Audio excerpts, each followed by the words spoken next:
Welcome to Simply Sarah. I'm Sarah Stockham, your host, and I am so glad that you are here joining us for this time together.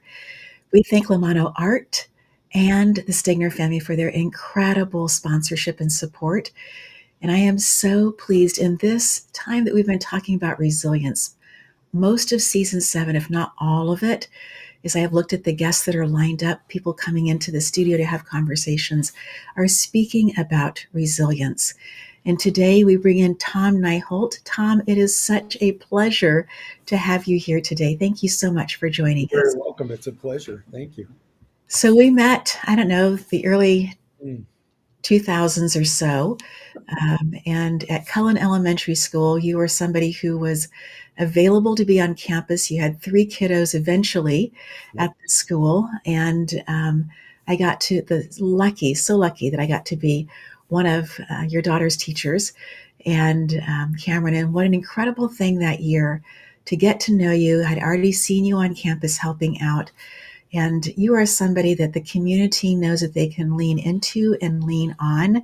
Tom, would love so much for you to share part of your story about how you got to where you are today.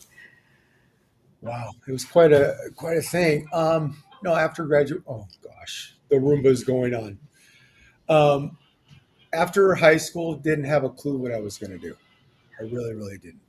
So I did. We couldn't afford to go to college. I couldn't afford to go to college. My parents couldn't afford, and I really, to be honest, was not a big school person. Mm. Uh, so I decided to join the military. Gosh, that Roomba, what a time to come on. If Um, you want to, feel free to go turn it off and come right back. my son's going to take care of it right now, so I'm Awesome. sorry about that. Thank you. After high school, I decided to join the service. Didn't know what I wanted to do. Luckily, they picked me to get into the fire academy there, became a firefighter inside there. Didn't know that's what I wanted to do, but it turned out to be one of the best moves that I'd ever done, in that it just kind of life just kind of guided me that way. Did a year in Alaska, which was beautiful. And when I came back, I was on leave. My father passed away while I was on leave. And after I got back to Travis Air Force Base, which was up towards Sacramento, I started to get sick. One of the paramedics on shift noticed that my eyes were yellow, uh, told me that he thought I should go get checked out. It was my day off. I was going to wait for my next work day.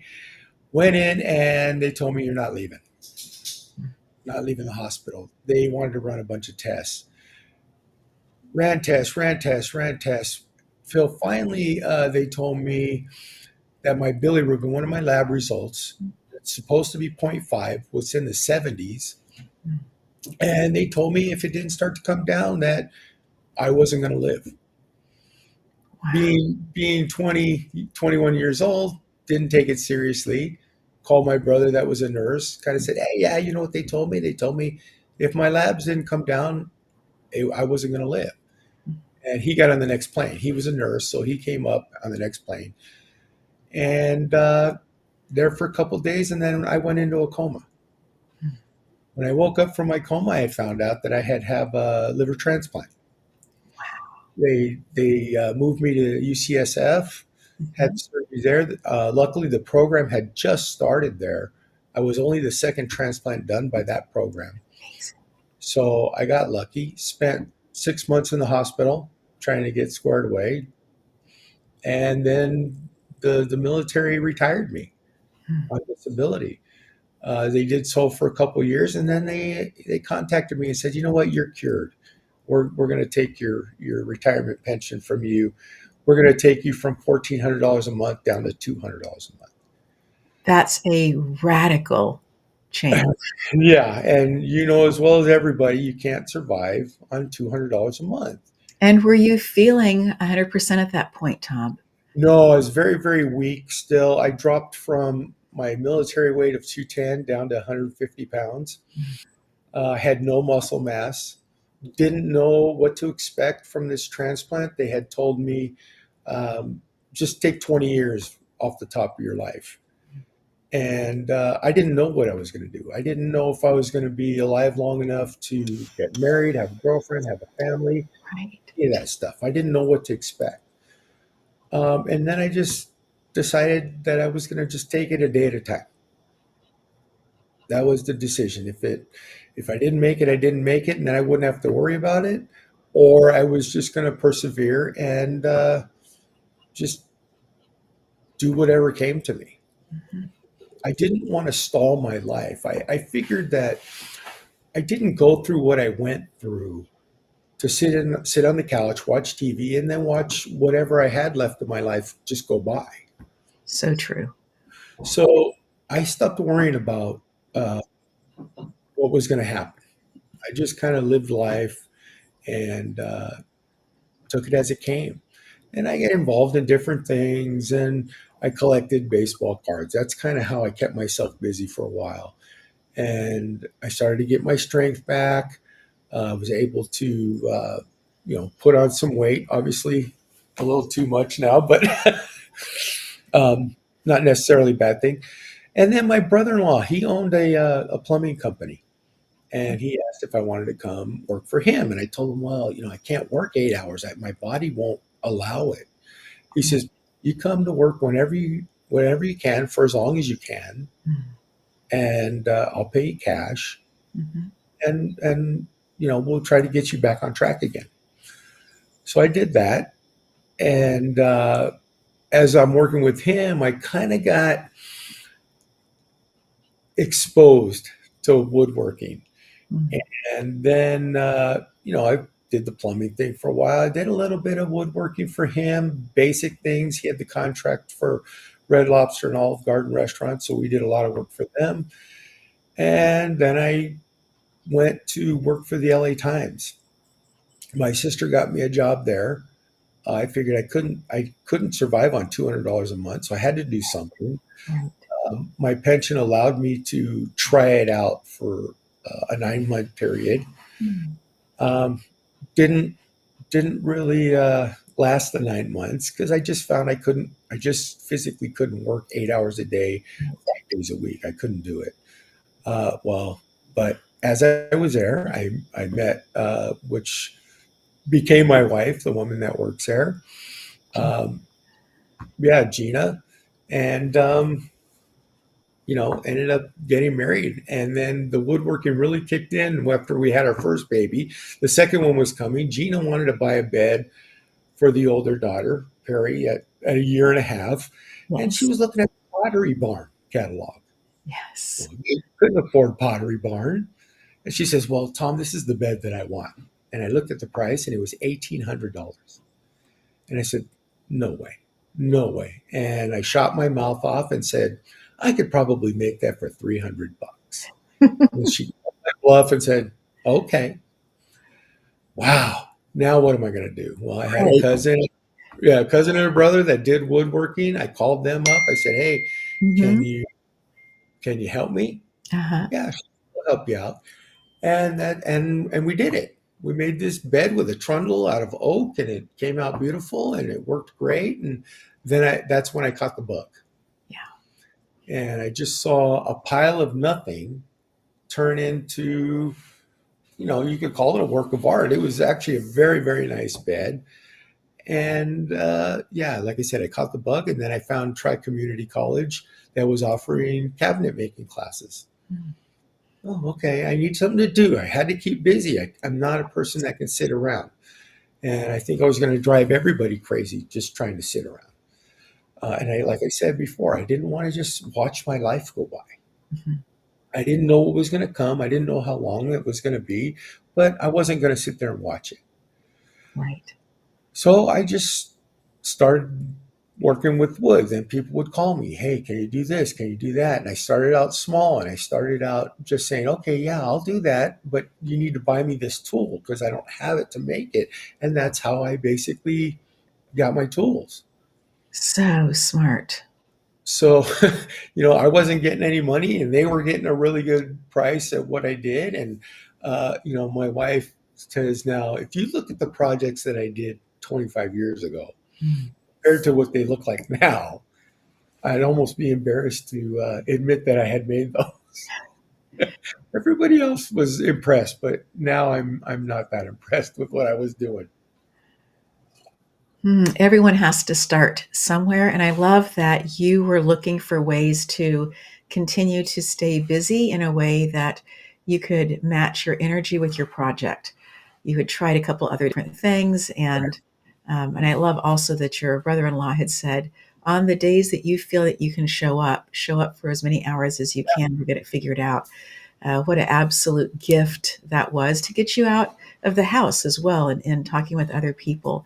Were you ever able to resolve the issue with the military? I did. I sought out an attorney, Hmm. uh, but they told me that technically I could not sue the government, that my Yeah. mother had to do it or somebody else had to do it, because technically I was still an employee, and there was something that said you can't sue them yourself. So my mother had to basically put down a retainer, and I had to sign a waiver saying I would not pay her back.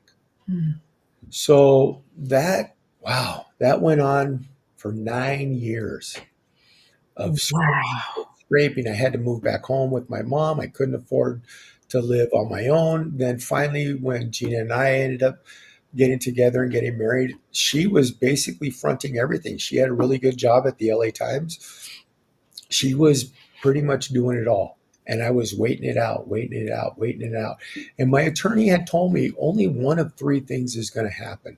One, you're going to give up and you're just going to go out and get work. And that's going to be it. Your case is going to be done and the government won't have to settle with you. Mhm. Two, you're going to pass away Mhm. and the government's going to, again, win on that. Or Mhm. three, you're going to win. You're going to have to wait it out. You're going to win. And he says, you will win this case, but you just have to wait it out. And Amazing. the government, he says, this attorney only did VA cases. Mhm. He says, they're in the wrong. They did the paper wrong, the paperwork. You will win this, but they go at their own time and they're going to try to prolong it as long as they can Mm. so you do not collect. Well, call it what you will, perseverance, blessed, whatever. Yes. I waited and waited and waited, and finally, the word came down, and they did settle. They put me back on my 100% disability, and then they had to pay me 9 years of back pay Mm. In a lump sum. in one lump sum. Yes, and that is what allowed me to buy my home in Glendora Mm. and basically make a better life for my kids. I mean, not that my life was bad. I grew up in El Monte. Mhm. Loved it. I loved it there, and I still like to go back to there. I have no problems with it. But Glendora was a much smaller community, a much closer community. So that's where we chose to raise our children, and we've been here now 24 years. And all my kids have gone through the school system. They've all graduated high school. One has graduated college. She just got her MBA. Yay. My second one has two associate degrees. Mhm. Actually, my oldest has two associate degrees, and she'll be graduating from a four-year Cal State San Bernardino in May with a sports and entertainment marketing degree. Yes. And then my 20-year-old son is at Mount Sac studying computer science and ready to move on when he's done there. Yeah. So good. Wow. And I love that you had the resilience, that you waited it out, not knowing what the outcome was going to be. That's 9 different Christmases, holiday seasons, right? Yeah, That's yeah, a lot of waiting. That's 9 different birthdays of and almost a decade of life lived in this space of the unknown. And yet, Tom, you chose that space of, I'm going to choose to live today and we're going to just keep moving forward and see what happens. And eventually, all those pieces worked out where you did get the lump sum, you were able to buy the house, put it down, and absolutely an incredible story of resilience. I have to say, my mother was very, very supportive. When I got together with Gina, her too, she's very, very supportive. She just, every time I wanted to give up, they were right there. No, come on, you've been this far. Yeah. We're okay. Let's just keep moving forward, keep moving forward. Because my big concern, the way I was brought up, in the years that I was brought up, the husband or the male, they're the ones that takes care of the family. They're the breadwinners. So that was a little difficult for me to kind of wrap that around my head and get over that as well. So it wasn't just waiting to see what's going on, and it was the other everyday things Yes. that you don't normally think about. Like I said, the fact that I thought the husband was the breadwinner. Mhm. So it really, really was disappointing for me and Mm. destructive to my own mental well being because I was basically living off my wife, living off my mother. And that's not how I was raised. And that I have to say was the biggest hurdle. Everybody has a different upbringing, and everybody, when you get a new normal, what I call the new normal, you have Right. you have to adapt. You have to adapt to it. So, once we got the house and the kids came, my new normal was, okay, I'm going to be the one home, volunteering at the classroom, uh, coaching all their sports. I was a Girl Scout leader for my girls for a couple of years. I did that, and I just did whatever it took. Yes. I tell my kids all the time, you just got to do what you got to do. Yes. We're going to take a quick break here. When we come back, we're going to talk more about this incredible story. Thank you so much. Thank you.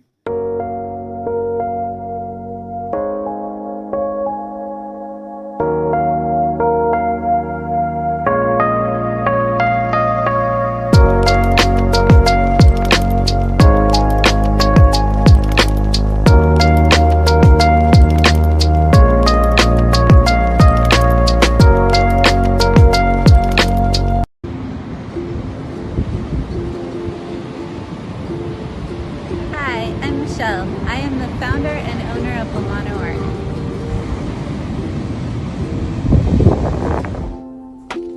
I began this business over 20 years ago. I specialize in paintings of all kinds. I make murals, portraits, and live paintings. My specialty is color and also telling a story. Some of the work that Lamano Art does are calligraphy pieces, wedding invitations, sign work, and sculptures like fairy doors. I'm open to working with anyone on any idea. Please feel free to contact me at your convenience, and I look so forward to talking to you. Thank you.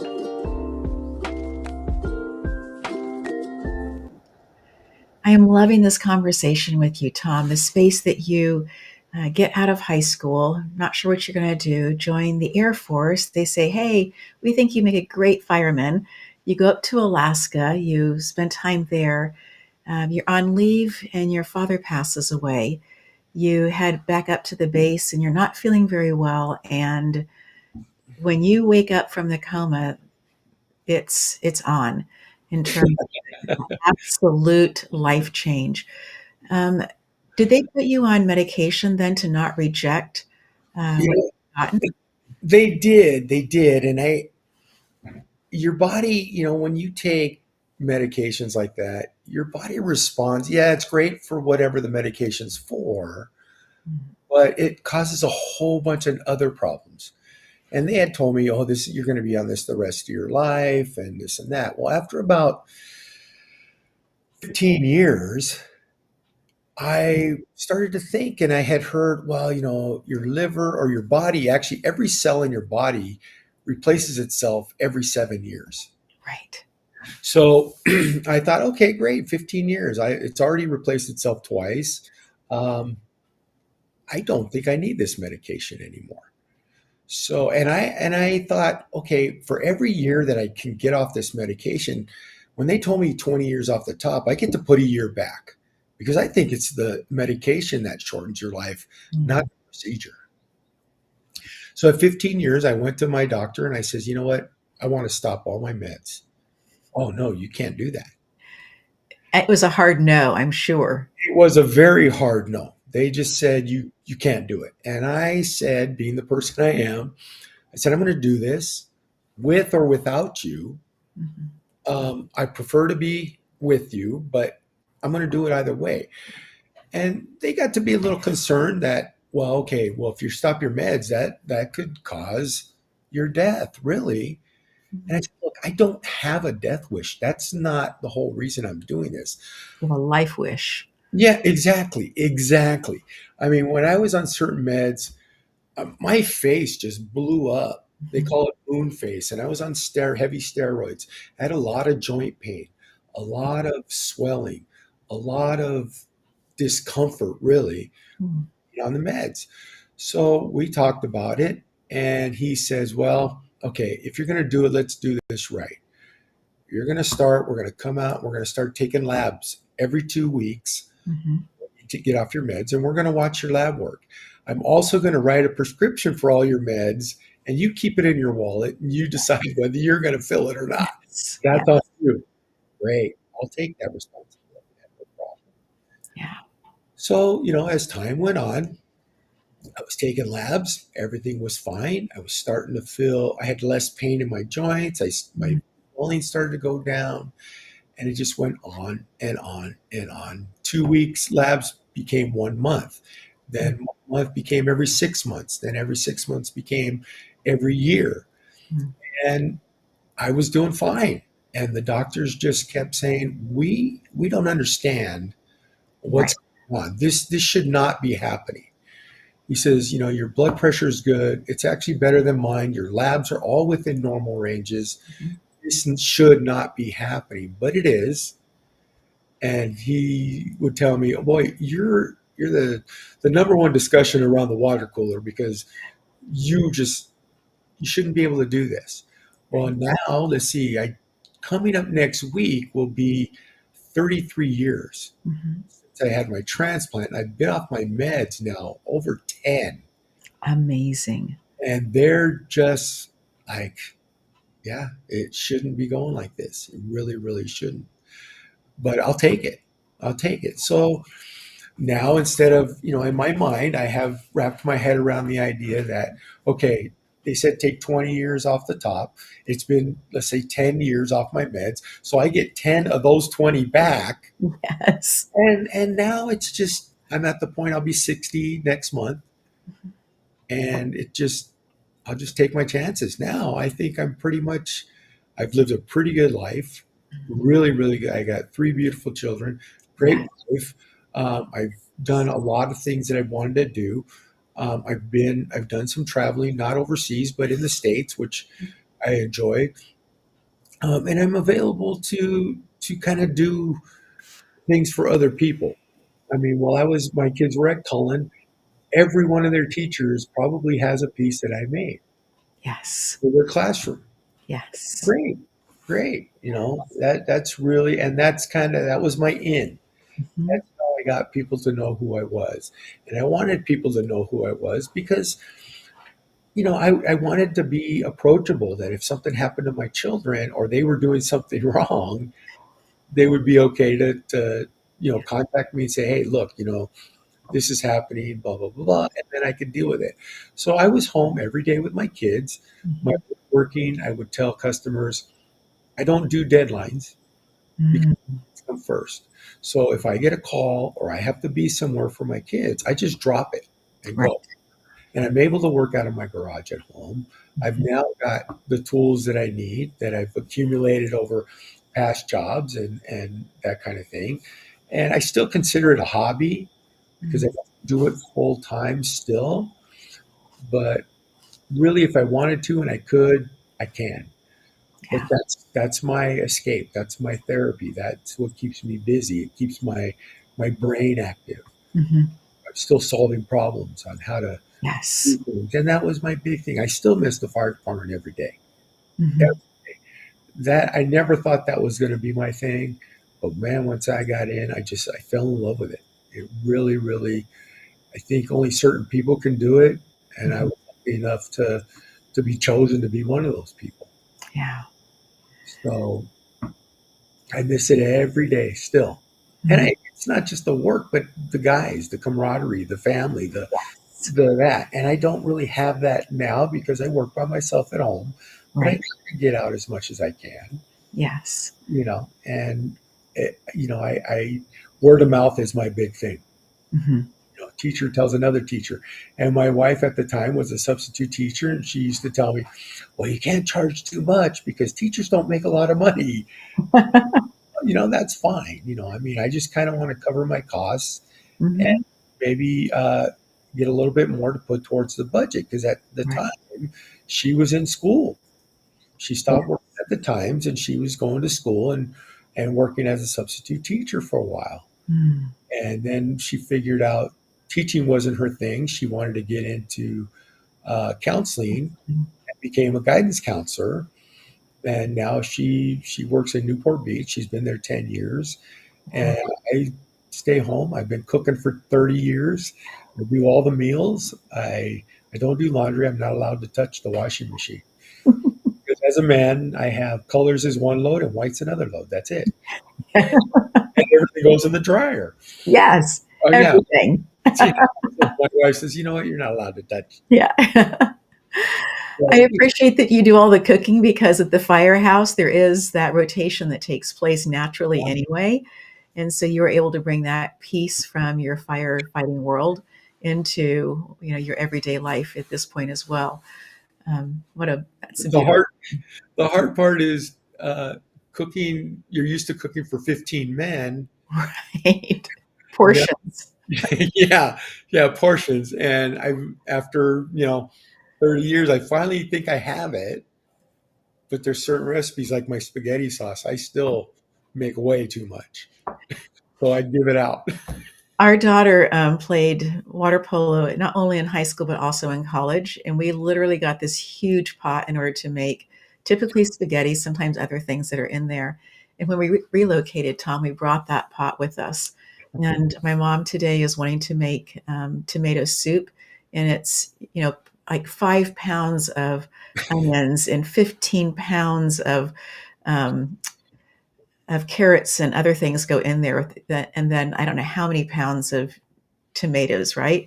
And in that process, what she wanted was the girls' water polo pot. Can you please bring that one down so that we can, so she could, use that to, and like you, when I make spaghetti, it's often in that pot. And I have just learned to have a whole bunch of empty containers around, fill them up, freeze them.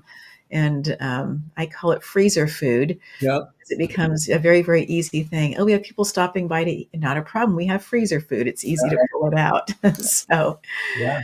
Yeah. So that's really the only thing I haven't been able to trim down. Everything else I think I have yeah. pretty well figured out. We shop at Costco, we come home and I divide everything up into single meals and Yes. and work it out that way. Yes. But I'm constantly trying to think, what am I going to have? What are we going to make? And I look back when I was a kid because my mom was a stay-at-home mom. My dad worked two jobs while I was growing up, Mm. and I kind of think about, okay, so what did my mom make, and do I know how to do that? Yeah. And actually, when she passed away, I did get all her recipe cards, which honestly, I haven't made them anything in there. I've just kind of been shooting from the hip. And, Yeah. I remember she did this and this and this and this, Yes. and just trial and error. And then, so you're going fire department food, growing up food, just catching things together and just throwing it all together and see what comes up. So it's about life experience, uh, Yes. and just basically doing what you got to do and moving forward. After 30 years, I'm kind of running out of things that I even want to make anymore. You can't get burned out. Yeah. It's true. It's true. And this is why we have restaurants around, right? And Exactly. Exactly. there are some really excellent ones there in Glendora where you can order good food made well Yep. and bring it home if you want to. Yep. Tom, if you were talking to somebody who was in the military who found themselves in a very similar place as you, a civil servant, wanting to continue doing what they absolutely have discovered that they love in the military, and yet are getting a medical discharge and are going through some of the experiences that you went through, what advice would you give them to keep going, that piece of resilience? What fosters that resilience when you are in those places that can feel very much like they are shifting sand in desert? One of the things that I mainly am trying to tell people, and I have a friend that's going through it right now, and he'll call me, he's having a bad day. And I tell him, you know what, you got to take one day at a time. Mm. Recovery, as using sayings from other people, it's a marathon, it's not a sprint. Ah, true. And you really have to get mentally right. And positivity is the greatest, you know, attribute you could have. You got to have positive in your surroundings. You got to have people that support you.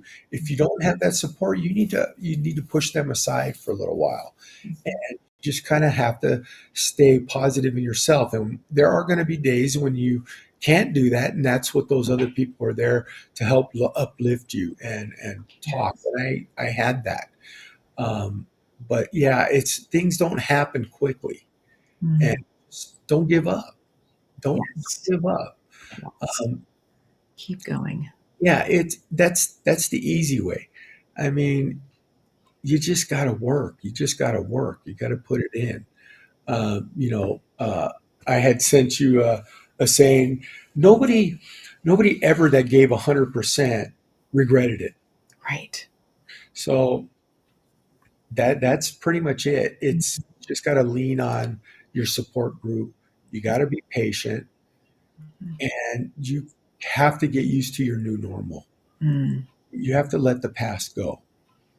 That was a huge, huge thing as far as not only how I was brought up and then becoming basically the house mom, Right. but I was in the gym a lot. I was in great shape in the military, and when I went back to the gym, I thought, oh, you know what? I'll be able to pick right up where I left off. Well, I laid down at the bench press, and I could barely bench press just the bar, Mm. and that was devastating for me. I bet. I And bet. you have a tendency to think that everybody's looking at you and they're judging you. And I find out that you're just basically judging yourself. Mm. So you kind of have to, that it's a hard, hard thing. I'm not saying it's easy, but you just got to get used to your new normal. Yeah. That's really what it is. And you have to have the forethought to think it's going to work out. I'm going to overcome this. Yeah. I'm going to, it may not be what I had perceived when I was younger and growing up, but it's going to be something new, and I'm going to make it. I'm going to make it. I think So, that internal conversation is such an important one that yep, even when you are in a good place in life, to be listening or watching your thoughts. People will talk about it differently. But that space of being aware of what you are thinking about and where your thoughts are going. And I have found that when I am come to a place where I'm not sure what's going to happen next, and I find myself thinking the same thing and coming up against kind of a brick wall, I've learned to recognize that I'm doing that, and then to say, we don't know what we don't know. And exactly. and Mhm. so that's been part of it for me. And the other part of it for me has been that mindset of, in the past, this is how I saw that it was going to work. And now I'm Mhm. open to the possibility. Don't know how it's going to turn out, but I'm open to the possibility. I'm releasing how I thought it was going to be, and I'm open to this space now. And the third one that just recently came up for me was, this is not happening to me. This is happening for me. And that one really goes against the grain sometimes for me of what I thought life was going to look like, or what I thought a certain situation, how it was going to turn out, or how I thought something was going to be. And again, in that space of being able to say, wait, I see that it's not going like I thought, but it's not happening to me, it's happening for me. I still get to move forward. I still have agency over how I choose to move forward with that. And what a powerful piece that is to shift into that. But there are definitely those spaces and times of wondering, it, this is not what I thought it was going to be, and this is taking way too long. Right. And I can appreciate that for people who are going through that. It's great to have goals, but Mhm. expectations could be very, very dangerous because if Yes. you expect something to happen and you don't attain that, Yeah. that could be very detrimental to pretty much your everyday life. Mhm. So I don't like to set expectations for myself as much as I just have goals. Yes. And I think they're just two completely different things. Yeah. I want to achieve that, Mhm. but let's be honest, I'm never going to be 210 pounds bench pressing 250 pounds that I did when I was younger. Yeah. So I can't have that expectation because it's unattainable. Mhm. You have to be you have to be honest with yourself. Yeah. I always said you can lie to anybody you want, but you can't lie to yourself. It's so true. And I find myself just talking to myself in my head and trying to I'm having full conversations, you know, just Yes. trying to say, look, that wasn't right. That wasn't, Mhm. that that's a great goal, but your expectation is not Yeah. want to do that. So, and it's an everyday thing. It It's is. not, Yeah. yeah, it's like anything. It's recovery, weight loss, whatever. It's an everyday battle. Yeah. And you're going to get hurdles on the way. Mhm. You're just going to have to get over them. And if you can't get over them on your own, somebody's going to have to lift you over them. Yeah. But you have to be willing to accept help from other people. People get locked into, oh, I can do it myself. I can do it myself. Mhm. That's not. I don't find that to be a healthy train of thought. You know, Yeah. my father used to tell me, use your resources. It Mm. doesn't matter. It's okay to ask somebody for help. Yes. You have some people that are just too proud and Mhm. do it, and it just makes things a lot harder. Yeah. So I like I tell my kids, use your resources. Mhm. You got to do what you got to do, whatever it takes. Mm. You're having hard times financially, and you have to go out and dig ditches. Go dig a ditch. Yeah. Don't think you're too good for that. Yeah. You know, just you got to do what you got to do to get to the next phase of where you think you're going to go. You were talking about choosing goals over expectations, and I was having a conversation with Phil Whitebloom, and he talked about looking at aspirations. I have aspirations over expectations, and that's that same space of I aspire this. I'm reaching for this as a goal, but I'm not going to knock myself if I don't reach that expectation that in the past maybe I held really tightly for myself or for the people around me, Mhm. and to come into that space of that. Um, Tom, talking about word of mouth as you have built your business, how have you fostered that? For some people who are listening in and they have a business, they're wanting it to grow so much more by word of mouth, and yet, and are really, really good at their skill, but maybe haven't figured out the conversational piece that you are so good at. Um, can you give some advice around that? It's really, I think it kind of comes natural. I'm a talker. I'm a big talker. Um, and when I get a new client, I hold their hand and I don't tell them what they can and can't do. I give them options. Mhm. And I'm proud to say, in all the things that I've made, I've never been had a callback on anything. So just take pride in your work. And Yes. I truly believe that if you do good work and you're an honest person, Mhm. the word of mouth will really come on its own. Have your business cards, hand them out. Yes, I know everybody does everything on the computer, but to have something tangible to hand somebody, they may throw it on the table. 6 months later, they may find it, and somebody might have just said, "Hey, do you know anybody that does? You know what? I just found my card. Yeah, Right. have this." And you just have to be approachable. Mm. And it comes down to anything. Money is very tight right now. people talk about profit margin. I don't need to have this great profit margin to start with. So people need to put out there you're reasonably priced, you do good work, you stand behind your work, Mhm. and you're just a very approachable guy. People that think they're too good and do this great job, yeah, it's great, and you can raise your prices accordingly, but you don't need to rip people off. Yeah. That you got to have integrity and honesty. Mm. That's kind of I mean, it can be a very rare thing for people to have nowadays. Mm. Everybody's trying to scratch and claw and try to get themselves ahead and survive. I get that, but you can't take advantage of people. Yeah. And I find that a lot of people have told me, you're reasonable, you're honest, and you do good work.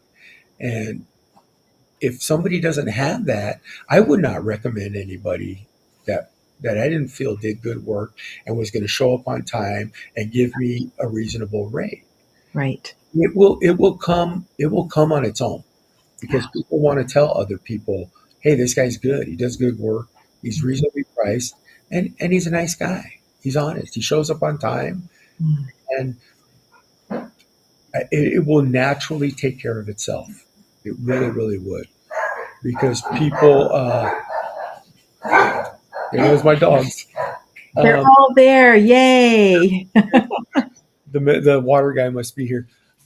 It will take care of itself, because people, they want to recommend, but they won't recommend somebody. They don't want to put themselves out for somebody that's going to make them look bad. Right. Yeah. So, and nobody wants to recommend somebody to their friends that they might get ripped off or taken advantage of. Right. So, if you're, like I said, if you're a good person, you do good work, and you're reasonably priced, the word of mouth will take care of itself. Yes. It'll start slow, but it will build. And one person will tell two, and those two people will tell two more. So it will just grow little by little. And then you have to do things in a timely manner. I mean, you can't take on so much that Good you're, point. yeah, you're getting overwhelmed, and you're not getting the things done Yeah. that you need to get done. I try not to do more than two at a time, Hmm. because I find that I tried it once, it gets very confusing, and that's when you make mistakes. And I just can't make those mistakes. So I fix those mistakes on my own. If it costs me money, it costs me money. I think that customer service has kind of gone the way of the dodo. I mean, people just don't have it anymore. Yeah. Um, and it's okay to bring it back. It's okay to have it. So if I made a piece for you and 5 years went down the road, and something fell apart, or the drawer doesn't work, or hey, call me up. I'll make it right. I'll Yeah. make it right. It's not costing me anymore, and in the long run, that's going to bring you more business. Yes. So it's what comes around goes around, kind of thing. If you believe in karma, which I do, if you do good for people, things are going to come back to you. Tom, I really appreciate that space of giving its time, giving people time to talk to other people, and people time to watch the work, and people time to be able to do. When I was teaching private piano lessons, that's exactly how it happened. I had one student, and then over time, they told others, and it wasn't too long, but it did take time before my afternoons were as full as I wanted them to be with teaching private lessons. And so I think that that space of giving time, and it doesn't mean that it has to take a lot of time, Right. but to be open to that, to be willing in that space of that. Yeah, everybody wants everything to happen overnight. Yeah. Success doesn't happen overnight. Um, you just gotta weather the storm. Yeah. You just I gotta. also I also appreciate how you spoke about um, when you took clients that you didn't give a firm date when things would be done by, so that you could do all the other things that you needed to, where you had your priorities lined up in such an incredible way. And one of those priorities happened around Halloween, the carnival at Cullen. and how amazing it was to have dads there lifting these huge, heavy things that other people had built previously Right. or that they were building at that point in order to expand what Carnival looked like. I would love for you to share a little bit about that experience of giving, because you were there for all of those experiences. Every fifth grade party, you were there as well. And these big, huge community places where everybody's invited to come in. People are really happy to come in. They're happy to spend their money on Carnival and those kinds of things. And yet, not everybody's so happy to come in to do the setup, to work it, or do the cleanup. And yet, you were faithfully always there. I would love for you to share a little bit about that experience, and then also kind of a call to others to consider how they can get involved that way. Well, I mean, being a stay-at-home dad, I was available to do it, and I was glad to do it. And it really comes down to helping other people. I know that I call me a chauvinist if you want, but most women can't lift a 100-pound hay bale. Let's You're be right. honest, and I can. So Yes. it's really doesn't take a whole lot of time for me to do it. And I think to spend time with your kids, and when they get older, you're not going to have that time with them anymore. Mhm. And I'd like to think that when they're married and have kids of their own, they're going to say, you know what? Yeah, my dad was there. He made time. That's basically what it is. You have to make the time.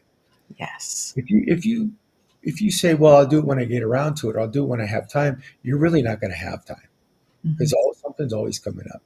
So you have to make the time, and it's about choices. And it's not hard. It's not hard to get involved. It's not hard to be there. And these are short-term things.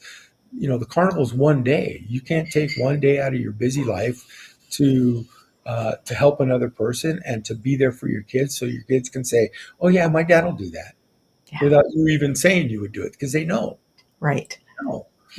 So and then once you do it a couple times, then you're kind of hooked. Everybody knows. Yeah. But that's okay because now I feel like I can be counted on.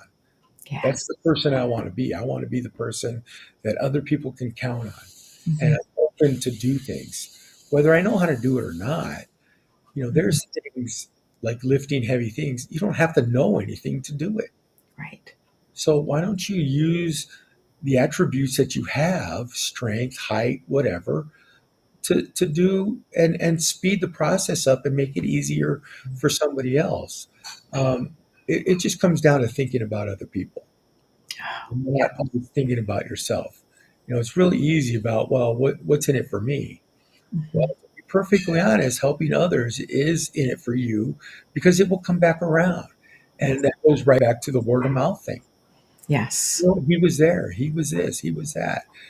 He's a great guy. He's willing to do whatever it takes. And the bigger the positive profile that you put out there, people are going to notice. You don't think they are noticing, but they notice. They notice that. They do. So I made the time to be there.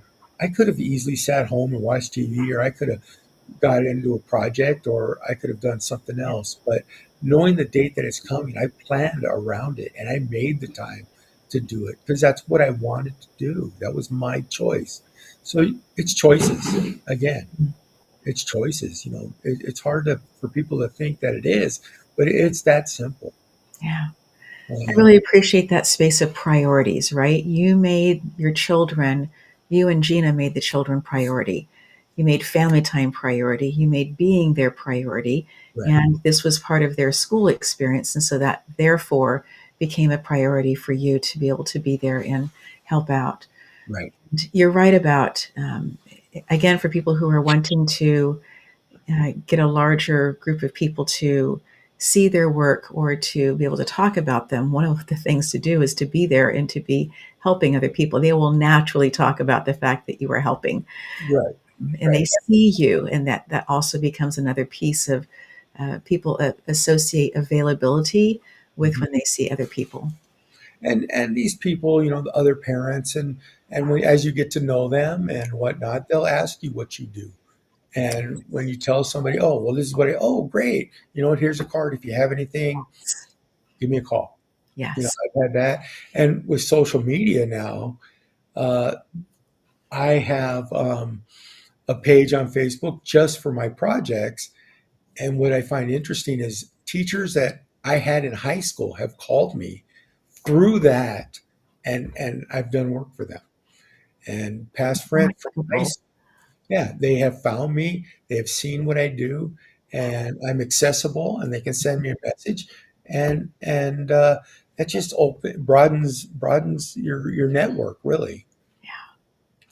So, and another thing, you just can't say no. Mm, If you're a no man, no, oh, he's not going to do it. They yeah. just won't even give you the call. Yeah. So you got to be the yes guy. Yes. And really, it's not a lot of work to give somebody a helping hand, and you Mm, don't always have to make money off it. yeah. You could easily say, "Well, what's in it for me?" Well, then you're not doing something for them; you're doing it for yourself. Right. So, everything that I did for the school, if I had the scrap, great. I'll use the scrap and don't worry about it.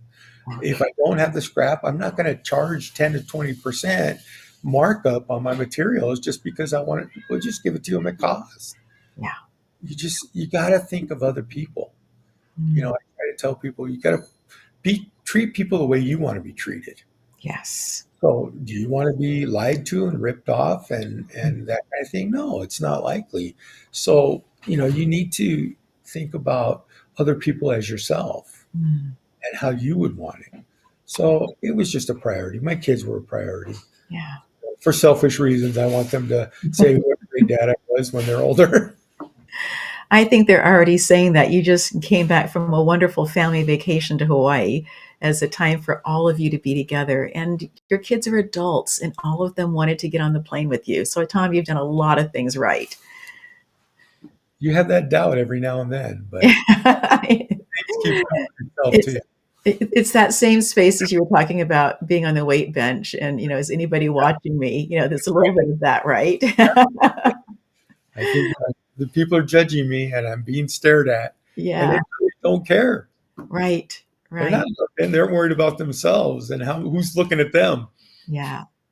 I think for me, that space of being able to be together for family and to have the stress just lowers just so quickly because of the camaraderie, the intentional um, intentional energy of being together and wanting that and desiring that, and knowing at some point our kiddos are going to have others that they're going to bring in, and that this original group is going to shift at some point. And so for me, every single opportunity that looks like the original part is a fun time to be together. And I so appreciate that.